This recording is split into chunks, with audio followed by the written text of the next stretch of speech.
Olá pessoal, sejam bem-vindos mais uma vez no meu canal. Eu sou a Vitória e hoje eu vou contar para vocês a história do Homem Beliscador. Bom, antes da gente ir para a história, eu vou pedir já para vocês já deixarem o like aqui no vídeo. Se vocês gostarem desse canal, por favor, sigam a gente. Deixem lá nos comentários também que tipo de história que vocês gostariam de ver da próxima vez. E é isso, vamos para a história? Bom, em 2014... a Jen, ela estava assistindo na janela da casa da irmã. Ela estava assistindo o filho dela e o sobrinho dela, chamado Harrison, brincarem no jardim. E foi quando ela notou que o sobrinho dela, ele estava brincando de arrancar a casca de árvore. E com isso, ela teve um sentimento esquisito de alguma coisa que ela já tinha vivido parecido com aquele momento em específico, e ela só falou em voz alta: "Nossa, mas que coisa estranha!" E a mãe dela, que estava na cozinha, escutou e perguntou: "O que está acontecendo, Jenny?" E ela falou assim: "Nada não, é só uma lembrança da minha infância, mas acho que não é nada não, fica tranquila, mãe." E quando ela notou, a mãe dela já estava na sala com ela para saber o que estava acontecendo, o que era estranho. Ela perguntou se os meninos estavam bem brincando no jardim e a Jenny simplesmente falou que não, tá tudo bem, eu só tive uma memória estranha, mas não é nada, pode voltar para a cozinha.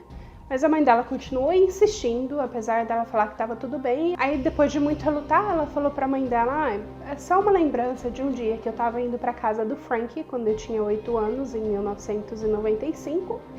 E eu lembro que eu estava esperando ele terminar a tarefa de escola dele, e enquanto eu esperava, eu estava no pé da floresta que tinha próximo à casa deles. E do nada, eu estava lá brincando de arrancar a casca da árvore e vi um homem do nada correndo na minha direção. Quando ele estava por volta de uns 3 metros, eu notei o quão nojento ele estava todo esfarrapado, roupa toda suja, um cabelo comprido, sujo também. Poucos dos dentes que ele tinha estavam podres e ele fedia muito a cigarro.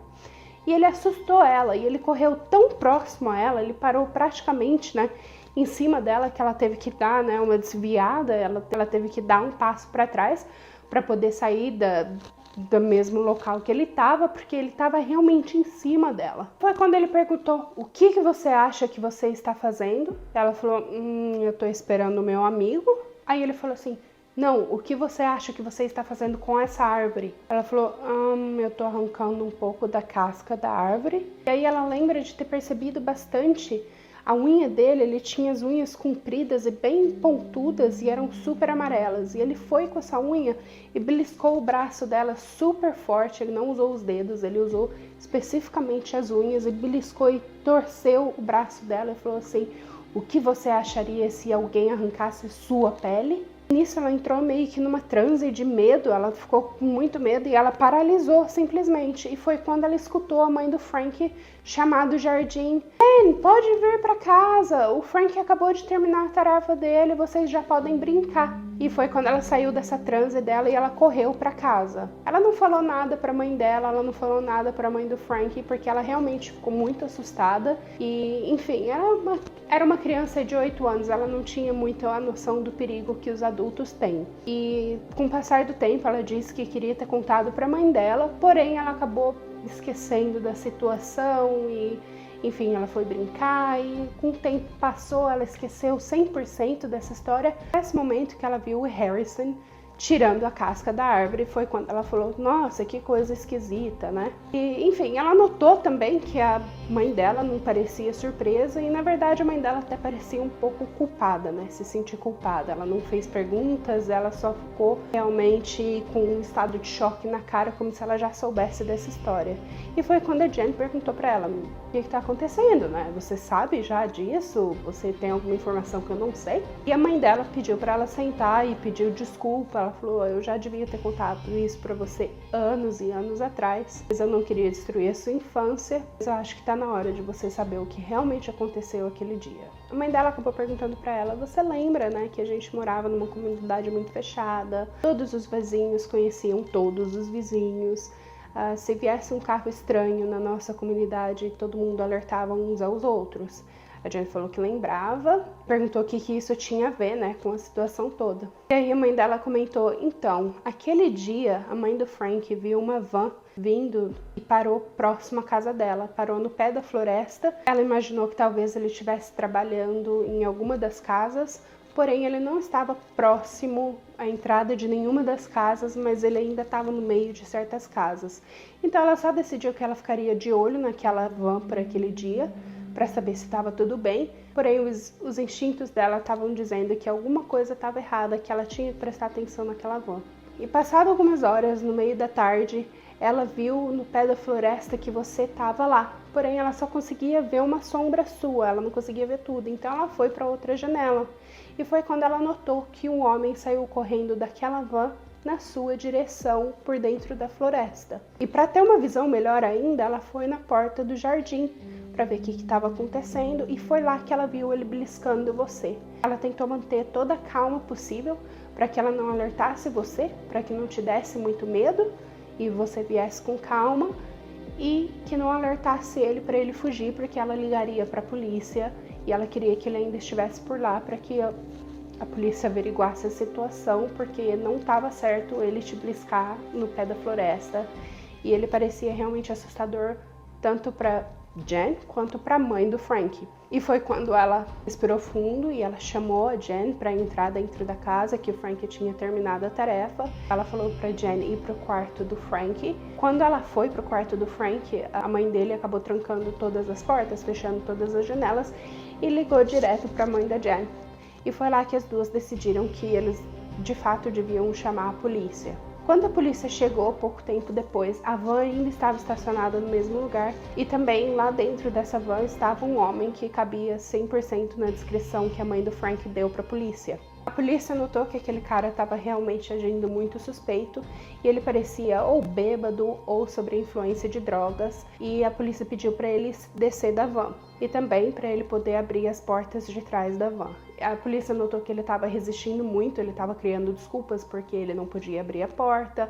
Enfim, ele evitou ao máximo que ele pôde para não abrir aquela porta, porém a polícia conseguiu abrir a porta no final das contas. E quando eles abriram a porta, eles se depararam com algo que eles não estavam esperando. Lá eles encontraram centenas de fotos da Jen coladas na parede, no teto, no piso. Enfim, lá dentro tinham binóculos, câmeras, lentes para câmera, de distância próxima, enfim. Tinham várias coisas que é o que a polícia acha que é o que ele usava para tirar as fotos dela, para perseguir ela, para vigiar ela. E nisso, um dos policiais também notou que no molho de chaves tinha uma chave que ele não sabia para que era. E o policial perguntou para esse homem para que era aquela chave, e ele falou que era para o quartinho de armazenamento que ele tinha. A polícia conseguiu localizar onde era esse quartinho de armazenamento. Eles foram lá para investigar mais, para saber o que tinha por lá, enfim, porque ele parecia um homem de risco, né? Afinal de contas, ele estava perseguindo uma garota. E quando eles abriram a porta desse quartinho de armazenamento, foi um baque ainda maior. Esse quartinho estava revestido de plástico transparente, e embaixo desses plásticos ele tinha mais centenas e centenas e centenas de fotos da Jen. Tinham fotos, inclusive, dela bem mais jovem, dela com 5, 6 anos de idade. Então esse homem estava perseguindo ela há mais de 2 anos. E no centro desse quarto, né, em cima dos plásticos transparentes, tinha uma cadeira cirúrgica de dentista. Do lado tinha uma bandeja com ferramentas de caça, então facas, serrotes e assim vai. Do lado tinha uma mesa onde tinha um livro de anatomia feminina. Nesses figurinos, né, de pessoas para usarem como exemplo para anatomia, tinha a foto dela. Ele cortou o rostinho das fotos dela e colou nesse livro de anatomia, e ele anotava onde ele faria os cortes, o que ele faria com aqueles pedaços do corpo, com pedaços específicos, né? No fundo desse quartinho eles também encontraram uma cama, um colchão, que tinha algemas e correntes penduradas em volta da cama, onde ele possivelmente prenderia a Jen. Enfim, quando a polícia finalmente contou tudo isso para os pais da Jen, eles decidiram mutuamente a não contar para a Jen, para não estragar a infância dela, para ela não ter crise de pânico. Enfim, esse senhor, ele acabou confessando dos crimes dele, né, que ele perseguiu a Jen, só que ele nunca deu um indício do porquê ele fazia isso. E ele acabou sendo preso numa instituição mental de alta segurança para criminosos insanos. E ele nunca mais saiu de lá. Acabou que com o tempo a mãe da Jen perdeu o contato de saber onde ele estava preso, enfim, mas ela saberia que ele estaria preso nessa instituição mental para o resto da vida dele. Só que a Jen, apesar de estar brava com os pais de não terem contado para ela toda essa situação. Ela também entendia, né, por que os pais não contaram.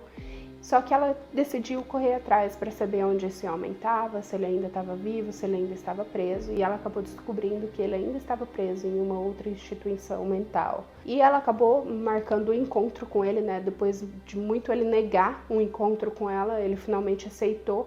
Porém, um dia antes dela poder ir ao encontro dele, ele acabou tirando a própria vida. Então ela nunca teve as respostas que ela procurava de saber o porquê, qual a razão, enfim, ela nunca vai saber. Só que hoje em dia ela pede para pessoas, né, doarem dinheiro, fazerem caridade para essas instituições de caridade que ajudam crianças e que ajudam a prevenir casos como o dela, né?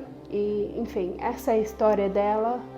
Hoje em dia ela é adulta, ela tem a própria família, ela tem a vida dela, né? E ela tenta ajudar crianças o máximo possível e para que casos como o dela aconteçam muito menos e muito menos. Enfim, se você gostou dessa história, por favor, já deixem o like de vocês, já escrevam aqui nos comentários o que vocês acharam, o que vocês gostariam de ver da próxima vez. E eu vou ficar esperando por vocês no próximo vídeo. Sigam a gente também no canal, que isso ajuda bastante, e eu vou ver vocês da próxima vez. Muito obrigada. Tchau!